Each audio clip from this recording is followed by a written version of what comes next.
Thank you very much. We'll start off with a prayer for our great cabinet. And Ben Carson, would you do the honors? Thank you very much. Okay. Kind Father in heaven, we're so thankful for the freedoms that you have given us and the rights that you have given us. They come from you and not from us, and it is our duty to protect them. We thank you for our president, our vice president, all the cabinet members, the administration, upon whom there is great responsibility to do the things that are right. We know that you are the one who sets up governments and takes them down. And we recognize your sovereignty and submit to that. And we ask that you would grant us wisdom and compassion to be able to carry out your will, and that we can truly have one nation under God and recognize the godly principles of loving our neighbors, of caring about the downtrodden, about developing our talents so that we become useful to the people around us, of having values and principles that guide our lives. These things we ask in your holy name. Amen. Thank you very much, Ben. That was very nice. Thank you. It's great to have everybody and have a little meeting. We're going to go over deregulation and some other things. If you'd like to stay, you're certainly entitled to. Today's cabinet meeting will focus on my administration's historic and unprecedented effort to remove job-killing regulations. They have been put on our country at a level over the last 15 and 20 years like nobody's ever seen before. More in the last 10 years than we had in every year put together. We have eliminated more regulations than any administration ever, even though it's substantially less than 2 years that we're here. We're lifting the crushing federal burdens on farmers, ranchers, factory workers, energy producers, and businesses of all types. Along with our massive tax cuts and powerful trade policies, which you're seeing every day, the deals we're making are unprecedented. Great deals. This regulatory rollback has helped to unleash an economic miracle. Jobless claims are at their lowest in more than 50 years. African American, Hispanic American, Asian American unemployment rates have all recently achieved their lowest levels ever recorded. And the economic pictures all throughout the country, literally, no matter what aspect of business, finance, economics you're talking about, we're setting records. I can't think of any category of business where we're not setting records, unless it's negative, in which case we're way, way far away from those records. The World Economic Forum just announced that the United States has reclaimed its place after a long absence as the world's most competitive economy and country. That's a great thing to have. We've also ended the war on American energy. We are now the largest producer of oil and natural gas in the world. And soon I'll be able to say, by far. We will be by far the largest.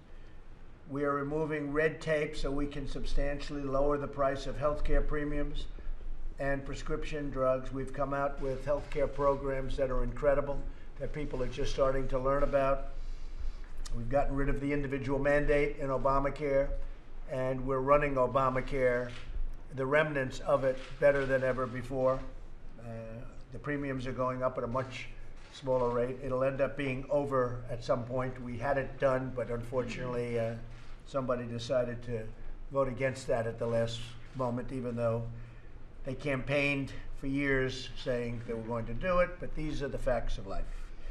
But it's of no import because it's happening anyway. But getting rid of the individual mandate was a very, very powerful thing. We oppose efforts from Democrats to destroy your health care and to raid your Medicare to pay for socialism, and that's what's happening. You'll end up with Venezuela. We totally support people with pre-existing conditions. We have a tremendous level of talent, and we're doing a lot of work on pre-existing conditions. The Democrats will never be able to pull that off. I will be asking every cabinet secretary to continue identifying and removing every needless, wasteful, and job-killing regulation that remains on the books. And while we've set a record, even though it's a short period of time, we've set a record, no president or administration has cut nearly as much. There are many, many left to do. And it will not hurt safety, it will not hurt health, it will not hurt anything. It will get things moving faster. We have tremendous potential. Our country has tremendous potential. And a lot of it was held up by exactly what we're talking about. To stop offshoring and outsourcing, we're also fixing America's horrendous trade deals. You know all about that, the deal with Canada, with Mexico, with South Korea. We're in a position where we're in very good shape with China. China wants to make a deal, and I'm just saying they're not ready yet. I told them, you're not ready to make a deal yet. And I don't blame China. I blame the people that were in charge of running our country for allowing that to happen. China was taking out $500 billion a year and more, and that should never have been allowed to happen. But likewise, other countries are at a much smaller level. Everybody does well against the piggy bank, and we're stopping there. We want fairness, and we're going to have fairness. So the USMCA has turned out to be a deal that's been incredible for our farmers, for our manufacturers, for everybody. It's going through the process now. It's been approved by Mexico, been approved by Canada. And likewise, the deal, as you know, in South Korea, that was a deal made by the previous administration. It was unacceptable. It was so bad. It was unacceptable. It was a tremendous drag on this country, and we've changed it, and now it's a very good deal for our country. So that's what we're here, and I think what we'll do is we'll start on the regulation aspect by asking Director Mulvaney to give you an update as to exactly what's going on. Where is Nick?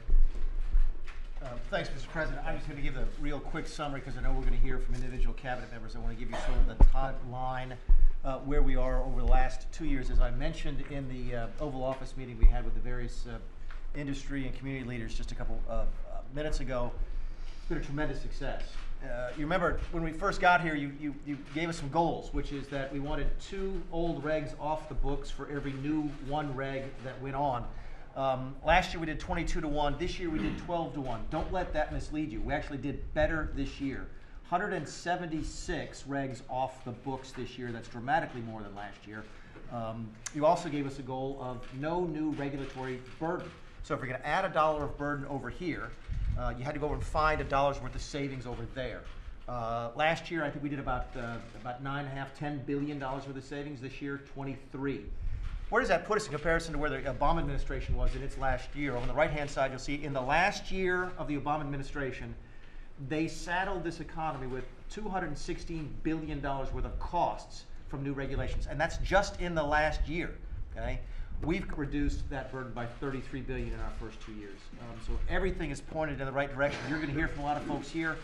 You're not going to hear, I get a chance to hear from everybody, but HHS has done tremendous work on reducing paperwork. Commerce has done some really, really good work on fishing. The VA has done some work in technology that is saving veterans real money in terms of now they don't have to drive someplace, they can get some of their benefits through technology. Real savings for America's veterans. Labor, one of the big things I don't think gets nearly enough attention is this associated health plan, the works that labor has been doing this year. Across the board, Mr. President, it's probably one of the biggest successes we've had as an administration. Doesn't get the attention it deserves. That's probably understandable. It's just not as glamorous as things like taxes and energy. But getting rid of the small stuff over the course of time makes a big, big difference. I think it's one of the reasons you see, Larry's going to talk later on today about the economic prosperity. This is a big reason for it. So it's been a huge success. That is a big factor. Thank you very much, Mick. Secretary Zinke, thank you. Thank you, Mr. President. You issued executive order on reducing regulation and controlling regulatory costs. The actions Department of Interior has taken, we've withdrawn since 2017 over 150 proposed rulemakings from our regulatory agenda. We've also finalized no less than 19 regulatory actions in 2018 to include eliminating the BLM hydraulic fracking rule, revising the 2016 BLM venting and flaring rule to allow beneficial use and collection. Also issued guidance on BLM compensatory mitigation, which in some cases was tantamount to extortion. The results have been that the regulatory actions have resulted in a roughly about $2.5 billion in net present value savings, and those billions of dollars are without removing environmental safeties, but we have increased reliability, we've increased safety, and environmental stewardship. Your executive order on promoting energy independence and economic growth, actions the Department of Interior has taken. We've cut burdens on domestic energy. We've held 20 offshore leases so far in 2018, with more scheduled. The largest lease in the history of this country in the Gulf. We've reduced oil permitting times from over 4,500 oil and gas permits, bringing it down to 90 days or less. The results have been unprecedented. Our oil production has increased on federal lands, and then we support a total U.S. oil production at an all-time high. We are well over 11 million barrels and on our way to 14 million barrels a day. Recently, we had an onshore lease sale in New Mexico that generated the most revenue in the history under your administration, sir, and leadership. Nearly $1 billion in lease in less than 48 hours. We've also had the offshore energy safety record. This is being done as the record for being the most safe on offshore, because we believe in best technology, best science, best practices that increase safety, environmental stewardship, and reliability. In short, Mr. President, unleashing the potential of American energy in all its forms is estimated to be $20 trillion in unrealized wealth and 2.7 million new jobs. I'm proud to say, Mr. President, under your leadership, America will never be held hostage again by any foreign entity for our energy. Mr. President. Very good, thank you very much. It's music to my ears. On transportation, thank you very much, Ryan. Great. I'd like to ask Elaine Chao, who's doing a terrific job. Secretary, please. Well, the Department of Transportation is hard at work to reduce red tape and overly burdensome regulations that are duplicative, that don't contribute to safety, that inhibit economic growth and job creation, and also negatively impact the quality of life for all of us. So the department has exceeded the 2-to-1 mandate that you just heard about for regulatory reform. In fiscal year 2018, the Department of Transportation withdrew 23 regulations that didn't make sense, that were nonsensical, that were overly burdensome, that were basically red tape. And we've added only one significant regulation that was needed, saving the taxpayers more than $1.2 billion in regulatory cost. Compare this with prior to this administration, out of the Department of Transportation alone, annually, the amount of regulatory cost enacted by the Department of Transportation in the previous administration was $3 billion annually. In the first year of this administration, the department achieved $1.2 billion in savings. And in this coming year, the department expects to achieve an additional $2 billion in regulatory cost savings. Now, all of this will be accomplished without compromising safety. And on the horizon, the department will address unrealistic and overly burdensome fuel economy standards to help make newer, safer cars more affordable for working Americans, expand the U.S. lead in commercial space, which the Vice President you have asked to take the leadership of, by streamlining procedures for commercial space launches. 6 years ago, America was third in commercial space launches. This year, America is #1, and we want to keep it that way. On the horizon, the department will also allow the safe operation of drones over the heads of people, out of the line of sight, and at night. And we are looking at pilot programs that will give us more information with which to allow this rather than individual case-by-case waivers for a drone population that is now 1.2 million as of August 12th of this year. We also want to streamline the permitting for the safe transport of LNGs, which is again vital to our country's energy independence, which Secretary Zinke talked about. So that is my report. Thank you. That's great, and I think one thing very important, roadways and highways were taking forever to get approved. Yes. And we've cut them down many, many years, and ultimately, maybe we'll get down to 1, but we are getting very close to 2. And in some cases, you know, many stories where they're 21, 22 years, 18 years, 19 years to get just approvals. And in many cases, they don't get approved. After spending tens of millions and hundreds of millions of dollars on the approval process, in many cases, they don't even get approved after so many years. So we're down to 2 years. We'll very soon be down to 2 years, and maybe we'll even do better than that. And they may not get approved, and that's okay too, but at least you're going to know if it's not going to happen. Secretary Perdue, Agriculture, please. Yes, sir, Mr. President. As a businessman, you instinctively knew that the regulations that we had imposed upon our American economy had just deflated them and created a lack of hope and spirit. It just killed the American entrepreneurial spirit. And that's what you did. You talked about tax policy, this deregulatory environment, and the trade policy that you've done. And agriculture has benefited from that as well. Our American citizens own millions and millions of forest land out here with the U.S. Forest Service. We're making forest work again. Over the years, these communities have been depleted and decimated because we took away their jobs. We wouldn't let them cut their trees. And you've seen what happened. You've talked about the forest fires. Now we're permitting and cleaning up these forests so it will reduce the threat of forest fire as well as creating jobs in these communities. And we have to do that in California, by the way. Yes, sir. California's a mess. We're giving billions and billions of dollars for forest fires in California. There's no reason for those fires to be like they are. They're leaving them dirty. It's a disgraceful thing. Old trees are sitting there rotting and dry. And instead of cleaning it up, they don't touch them. They leave them. And we end up with these massive fires that we're paying hundreds of billions of dollars for to fix, and the destruction is incredible.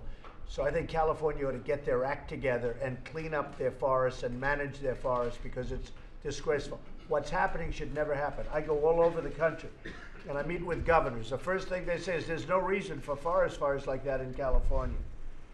So I say to the governor or whoever's going to be the governor of California, you better get your act together because California, we're just not going to continue to pay the kind of money that we're paying because of fires that should never be to the extent.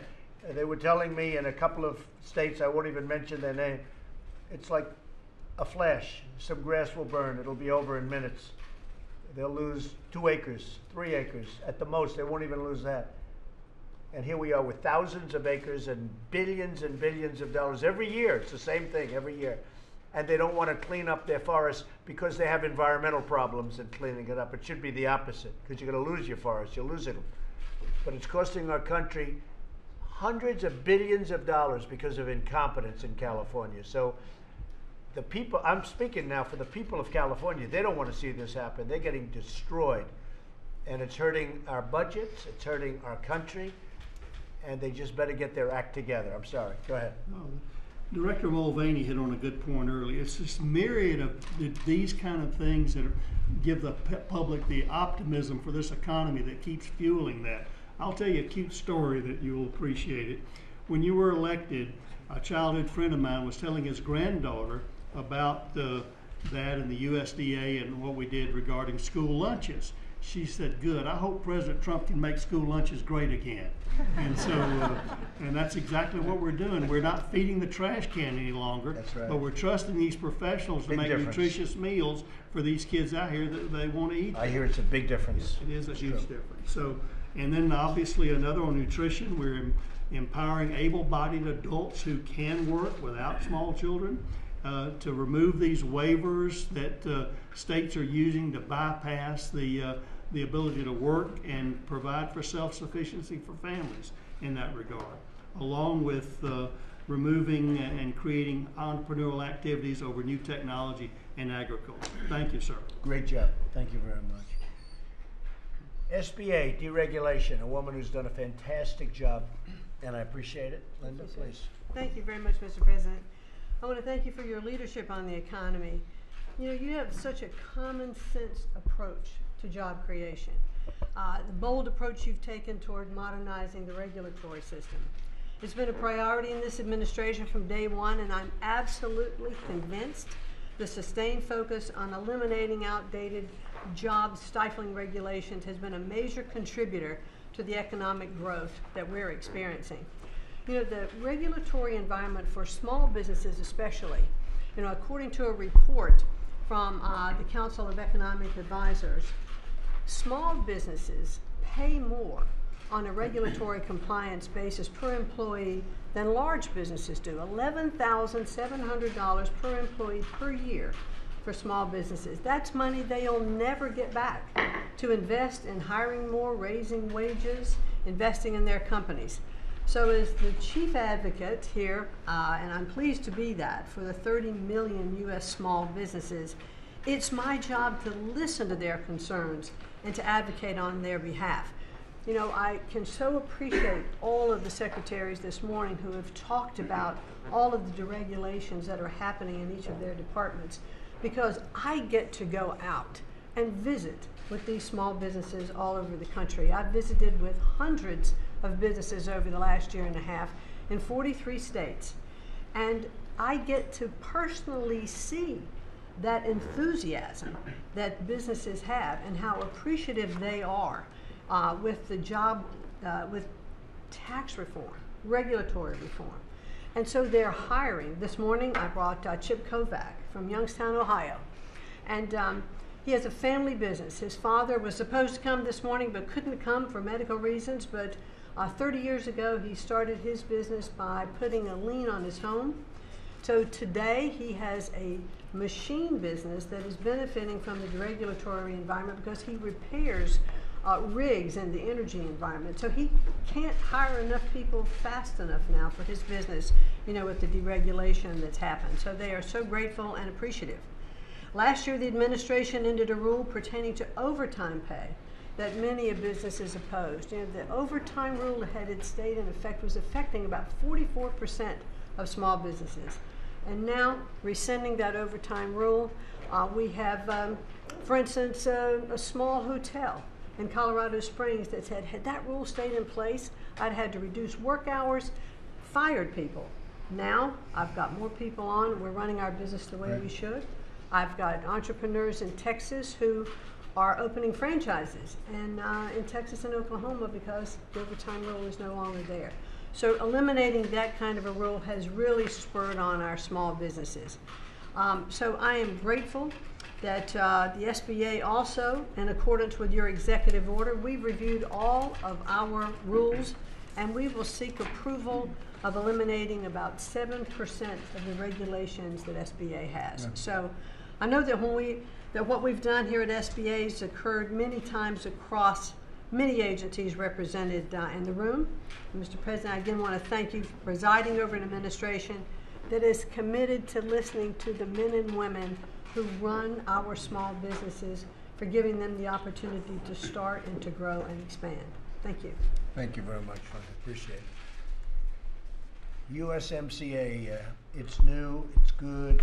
It takes the place of NAFTA, which was a total disaster. Thousands of factories and plants closed. The farmers were never treated properly by NAFTA. The USMCA is a whole different ballgame. It opens up Canada, it opens up Mexico for our farmers and for others. And I'd like to have Bob Lighthizer, who's really worked so hard, 24 hours around the clock for a long time, many months. Bob, maybe you could give it a little briefing, please. Great, thank you, Mr. President. So after, as you say, after 14 months of tough negotiations and a lot of work, we now have an agreement that is much better than its predecessor, that's great for America, but also great for Canada and Mexico. I would thank you for your leadership, except leadership isn't appropriate in this case, since the President was on the phone every day and involved in every detail of the agreement. So he was like a senior partner. But I do want to thank the Vice President, who was very much involved and was very helpful. Jared Kushner, of course, who I've spoken about in the past, and my tremendous team at USTR. But I would be remiss if I didn't mention how many cabinet members and cabinet offices were involved in this negotiation, because it really is, you think of agriculture and commerce, of course, and labor and treasury, but also transportation and energy and state and HHS. We had teams that had people from virtually every one of our cabinet offices who worked tirelessly over the course of this time. The first thing I should say is that this agreement needed to be renegotiated. NAFTA was not a good agreement. It started out bad, in my judgment, and grew worse over time. We saw huge trade deficits. It had no provisions at all for the modern economy. So it was a bad agreement that, in my judgment at least, was getting worse. Just as one point, I would suggest that if you look at just where auto plants were built in the last several years, of the last 11 auto plants made in North America, 8 of them were in Mexico, 3 were in the United States. And to give you a point of reference, almost all these cars ended up going to be sold in the United States. So we have redesigned the rules. It's not going to punish anybody. It's not going to make it worse for any other country, but it is going to make it better for American manufacturing. I would give this a point. Our agriculture also was in my judgment, not treated fairly. So I would say this is the first total renegotiation of a trade deal. It's by far the biggest trade deal that we've ever done.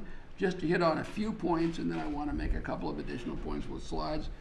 It has more provisions to help manufacturing than any other agreement we've ever done. Better rules of origin that are going to force more manufacturing in North America. Better access for U.S. farmers right across the board. It got rid of this dairy provision that Secretary Perdue and the Vice President harangued me about for a year and some months. That's been cured. The most ambitious provisions on labor and the environment ever negotiated, and they're enforceable. I repeat that. These are the strongest labor and environment provisions ever negotiated. They're part of the agreement, and they're enforceable. The most advanced language ever on digital trade, intellectual property, really paving the way for America to take advantage of its innate ability to innovate. Better disciplines on non-market economies. Really, we've never had those in agreements before. We now have them for the first time. And the best provisions by far on currency and currency manipulation that we've ever had in a trade agreement. Now, there's many other chapters on good regulatory practices and standards, biotechnology, telecommunications, financial services, so it goes across the entire economy. And it's one other chart that I want to say, because we really view this really as a model of what a Trump trade policy looks like. And we really analytically divide it into sort of 3 pieces. One is the American first parts, which is auto rules of origin and dispute resolution, by the way, review and termination. So this is not a deal that's never going to be looked at again. We're not going to find ourselves in 24 years with a bad deal again. We're going to have labor provisions, great agriculture and dairy provisions, but then the 21st century, the new economy, digital trade, intellectual property rights, financial services, better provisions on investment. I mentioned environment, but also telecommunications. And then finally, a new and innovative approach, and that is combating non-market practices, practices that take advantage of the U.S. economy in ways that don't promote market efficiencies. And there's a whole variety of things in that area. I won't go through them all, but currency, stopping localization requirements in data, anti-corruption, and the like. the final chart, I guess, that I would show is just if you compare this agreement, and these are in your slides, if you compare this agreement on the key points to both NAFTA and TPP, this is far and away the best agreement. There's not a single provision of significance where this is not a plus up from TPP. And in some areas, like labor and rules of origin and several others, it's just in a completely different world. So this is a very important agreement. It's the kind of agreement that we want to have be Trump trade policy going forward. I think it's going to bring back jobs in manufacturing and help our farmers. It's going to help protect America's advantages in the years and decades ahead. It's had very good reviews. We've had a number of members of Congress, including 30 senators, 84 members who have made positive comments. 18 governors have singled it out. We have literally scores of comments from trade associations and labor unions and businesses and the like. So this has been very well received. I brought along a couple of versions of this. This is required reading for the members of the cabinet. Say what a good deal. And I actually have a tabbed version for you, Mr. President, because I know you have more things on your mind. The final thing I would say in another day, which would be big news, but isn't today because of all the things that we're doing, is that we sent the letter yesterday, as you know, to start the process under TPA to have new negotiations with the EU, Japan, and the UK. That's a process that we started. We did it last year at approximately this time for what was then NAFTA, and we started now on these three. We'll see where it turns out. We're hopeful. We certainly have a very ambitious pro-trade, fair trade, reciprocal trade agenda. Thank you, Mr. President. Thank you very much, Bob. And I have to say that these are countries, in every instance, which had no intention of ever negotiating with the United States. They were not going to. They were very happy with the deals the way they were. Speaking for Mexico, Canada, South Korea, every one of them. You go to the European Union, they had no intention of renegotiating. Now they're renegotiating. We'll see what happens with that one. They've treated us very harshly for many, many years. Taken out tremendous amounts of money, over 150 billion a year for many years. And I mean, frankly, it's ridiculous. It's hard to believe that we could have allowed ourselves to be put in a position. And that's why we have debt, and that's why we have tremendous deficits. And on trade, as an example, almost $800 billion a year has been lost for many years in our country. 800 billion is not even a conceivable number.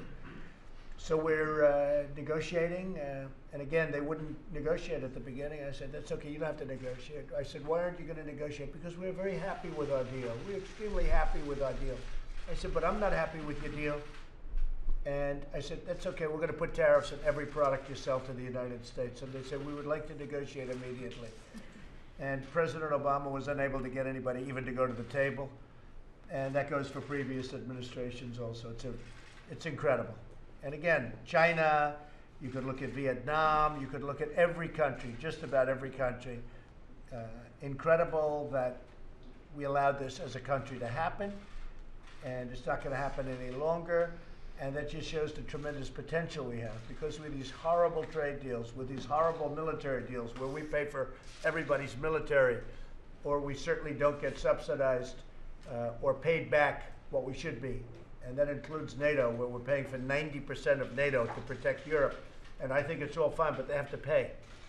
And I got them to put up $44 billion last year. They're going to put up at least that amount this year, maybe more. They should pay for the whole thing right away.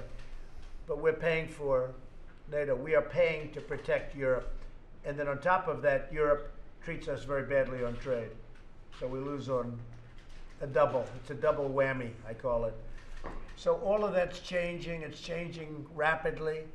We're in a very strong negotiating position because we're the piggy bank that everybody wants to rob. And I don't blame China, and I don't blame Europe, and I don't blame anybody. I blame our politicians, and I blame our leaders for allowing this to happen. There was no reason for it. So we're making up for lost time, and we'll do it properly. I'd like to have Larry Kudlow speak and maybe talk about where we are with the economy, how good it's doing. It's been setting records despite all of the above. And Larry, I guess that's why I say the potential is so enormous, because you look at what happens to us on the military, the massive amounts of money. You look at, we have $716 billion budgets. Russia has a budget of $68 billion. China has a budget that's just a small fraction of what we spend. It's absolutely ridiculous, and that's because we protect every country in the world practically. And some of these countries are massively wealthy and they don't pay us for the protection. It's crazy. So, Larry, please. Thank you, Mr. President. Thank you, Mr. Vice President. So, I love to tell stories. I want to continue the story I told a month or so ago.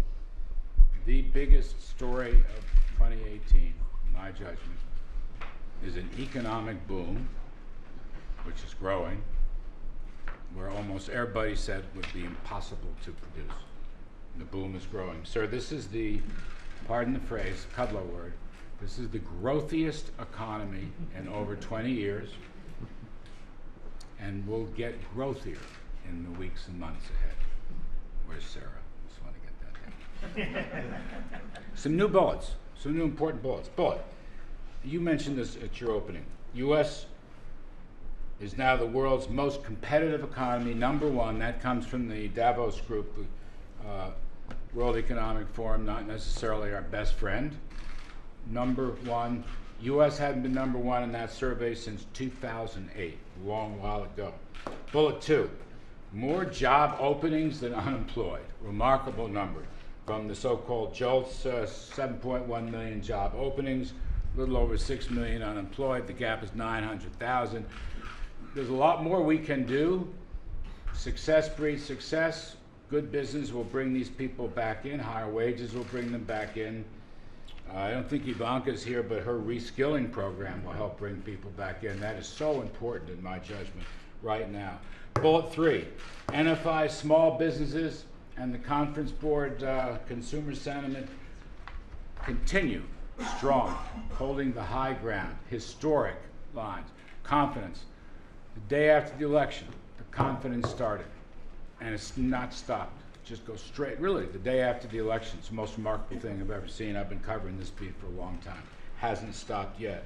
Bullet, business equipment production. From the industrial production number yesterday, business equipment up 0.8% for the month, which is huge. 8.6% last 3 months. This is the capital spending, business investment side of the equation, which is so important, which will lead to more capital formation, more productivity, higher real wages, and of course higher unemployment. So business equipment strong. Bullet, core retail sales that feed into GDP, 4.9% last 12 months, big number. Bullet, inflation, hovering around 2% or even less last 3 months. Bullet, Atlanta Fed and St. Louis Fed both predicting 4% or better GDP growth in the third quarter. We'll get that number in about 10 days. We'd be thrilled with 3% plus. They're predicting 4. We had 4.2, as you know, in the second quarter, 3.2% in the first half of the year. They said it couldn't be done. It's happening. My story, I think the new Trump economy, this is my view, sir, blue-collar workers, small business, men and women owning and operating small business, as Linda has said, and of course energy production, extraordinary. We will be the world's dominant energy player, sir. We may already be, but we are gaining on it. We're passing the Saudis, we're about to pass the Russians.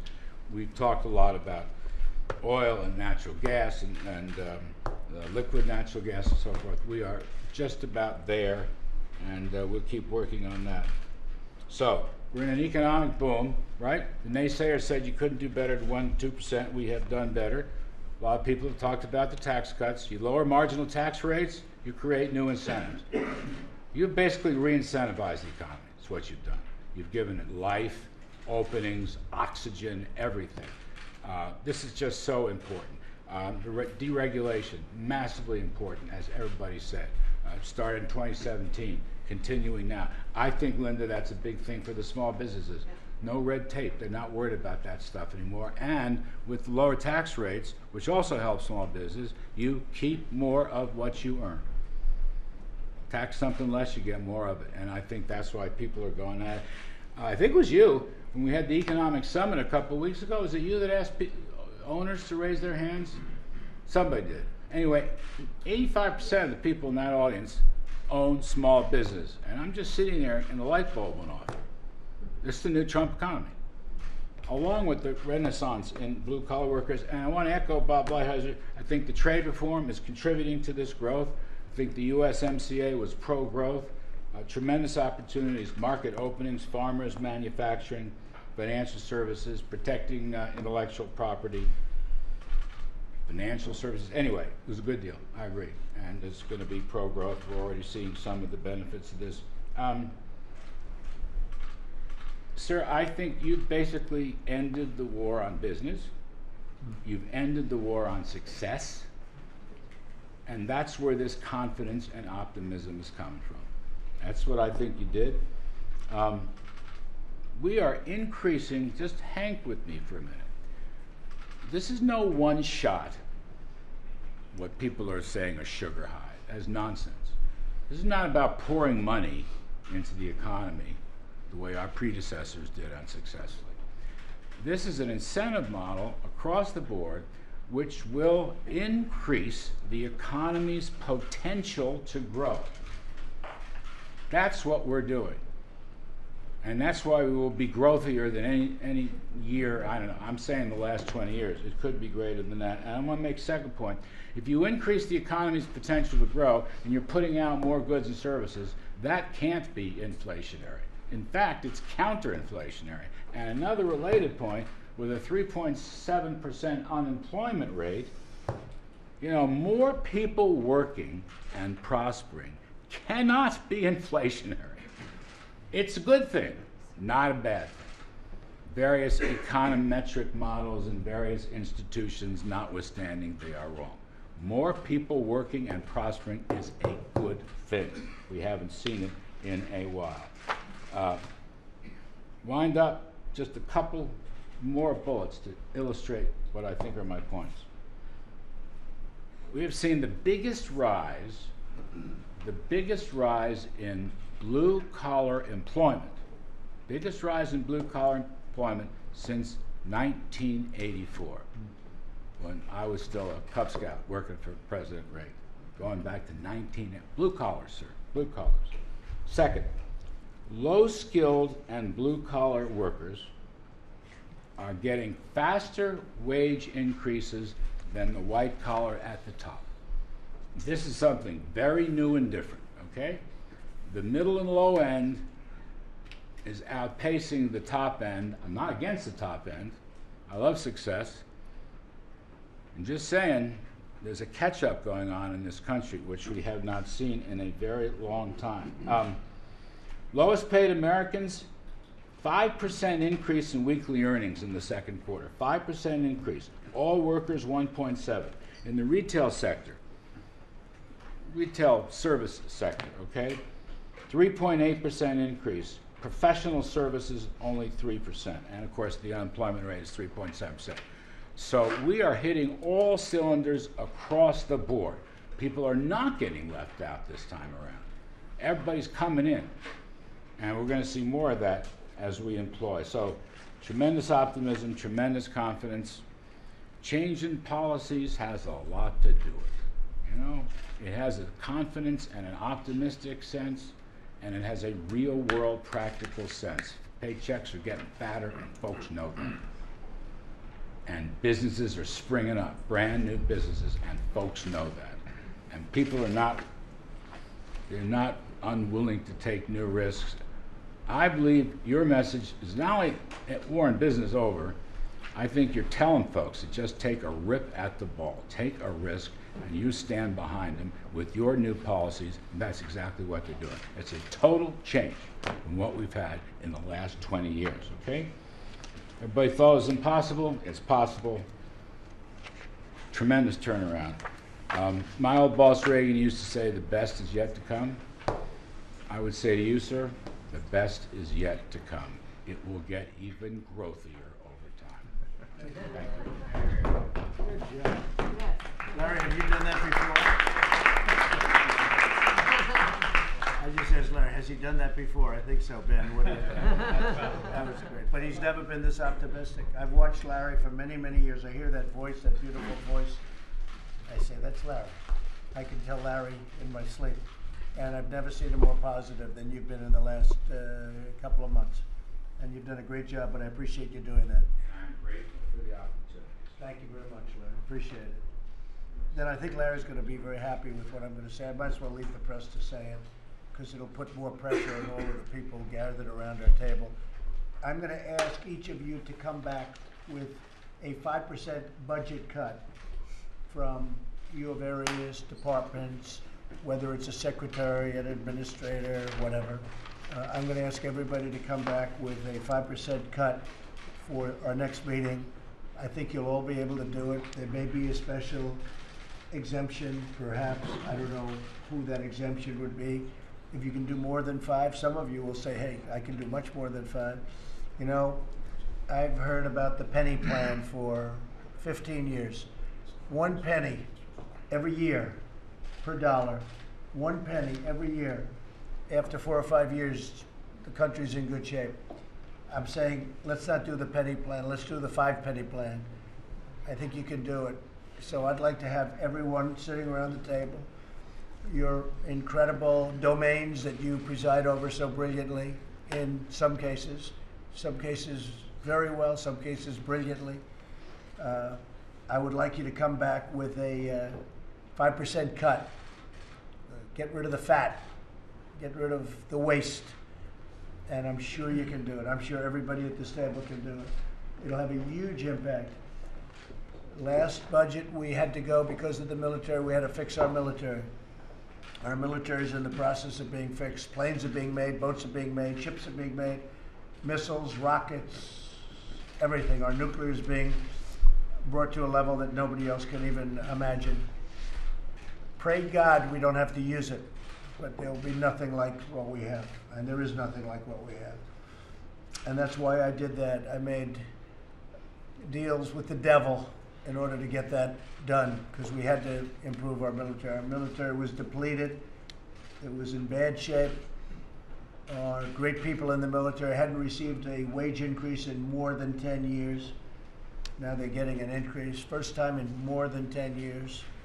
So I wanted to do that, and in order to get that done, because the Democrats won't vote for the military. They don't like the military. They don't like law enforcement. They don't like borders.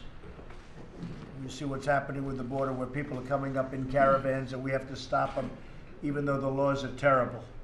The laws are terrible. Our laws are terrible. They're a laughing stock all over the world. And we're supposed to stop people with laws that aren't very good. But we're doing better than anybody else could possibly even think about. But I'd like you all to come back with a 5% cut. And I think if you can do more than that, we will be very happy. There are some people sitting at the table, I'm not going to point you up, but there are some people that can really do substantially more than that. Because now that we have our military taken care of, we have our law enforcement taken care of, we can do things that we really weren't in a position to do when I first came. So we'll see you at the next meeting. I'll see you many times before. I'm sure I'll speak to all of you during this term. But that's a very, very important request that I'm making of everybody sitting around this table. It's tremendous amounts of money, and it's something that we can do, and I believe we can actually do it easily. So rather than go by the penny plan, we'll call it the nickel plan. At least it'll be a 1-year nickel plan. We may do another nickel plan next year too. Thank you all very much. To the press, thank you very much. Mr. President, does any of the Defense Department serve at the 5% cut? We know what the new budget is for the Defense Department. It will probably be $700 billion. So it's 716, it was 700, 716, and that's a very substantial number, but it's defense. It's very important. I mean, to us, without defense, maybe the rest of it doesn't mean very much. But if you know, it was at 520 a very short while ago. And the reason I brought it up to 700 and then 716 was to build new ships. We're building new incredible submarines, the finest in the world, most powerful in the world, anywhere, ever. We're doing things that we have never done on this scale. So that included a lot of rebuilding of our military. So despite that, I'm going to keep that at 700 billion defense. Okay?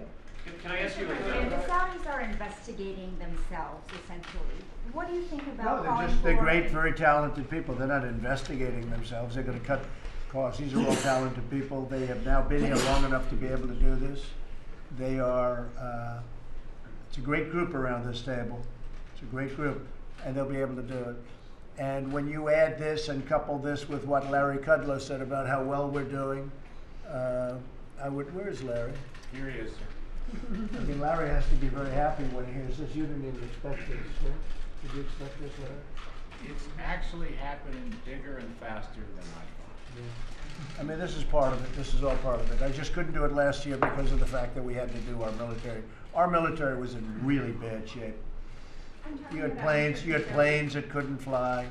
You had military that was really in a ridiculous situation. So that's what we had to do. So what they're doing is they're doing it themselves. Okay, any other questions? What's your take on Mohammed? Steve, go ahead. You said that the Chinese want to make a deal, but you told them they're not ready. I told them they're not ready yet. No, because they've made too much. We have rebuilt China, just so you understand. Our country has rebuilt China with their hard work and genius also. But how our country has allowed itself to lose $500 billion a year and much more than that is ridiculous. So it's hard for them to do a deal because they've had it so good for so long. It's a very hard thing for them to do. But we have a very good relationship with China. I have a great relationship with President Xi. And I think you'll see something happen that's going to be good for both countries. Okay? Thank you all very much. I appreciate it. Thank you. Thank you. You ran wrong about Mohammed. It's time to go. Thank you very much. Thank you.